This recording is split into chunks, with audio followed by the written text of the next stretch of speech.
പണ്ടൊരു കാട്ടിൽ സിംഹം എന്നുള്ളൊരു രാജാവ് ഉണ്ടായിരുന്നു. കണ്ണിൽ കാണുന്ന മൃഗങ്ങളെല്ലാം കടിച്ചു തിന്നായിരുന്നു.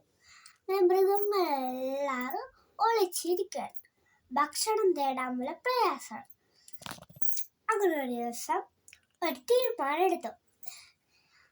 എല്ലാവരും കൂട്ടത്തോടെ വന്ന് അതിലുള്ള ചെന്നായെ പറഞ്ഞു, ഇനി എപ്പോഴും ഒക്കെ രാജാവിൻ്റെ മുമ്പിൽ പോയി ഭക്ഷണമാക്കാൻ.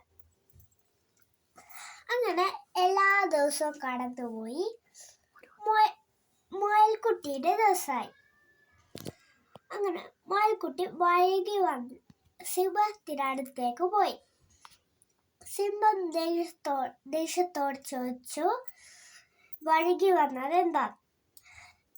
മുയൽ പറഞ്ഞു, ഞാൻ വരുന്ന വഴിക്ക് ഒരു സിംഹത്തിനെ കണ്ടു.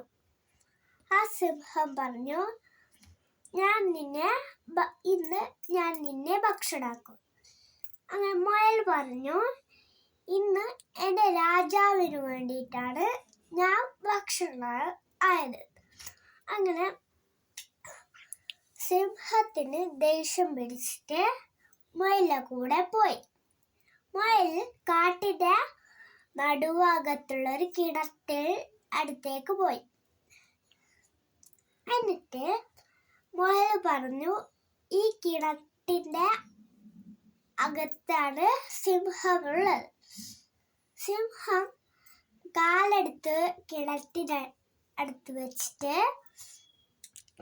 കിണറ്റിൻ്റെ അടിയിലേക്ക് നോക്കി. സിംഹത്തിൻ്റെ നിഴൽ കണ്ടിട്ട് സിംഹം വിചാരിച്ചു, ഇത് വേറെ സിംഹമാണ്. സിംഹം ദേഷ്യം കൂടിയിട്ട് സിംഹം കിണറ്റിലേക്ക് എടുത്തു ചാടി. അങ്ങനെ മുങ്ങി സിംഹം ചത്തുപോയി. കാട്ടിലെ മൃഗങ്ങളെ രക്ഷിച്ചത് മുയലാണ്. അങ്ങനെ കാട്ടിലെ രാജാവ് മുയലായി.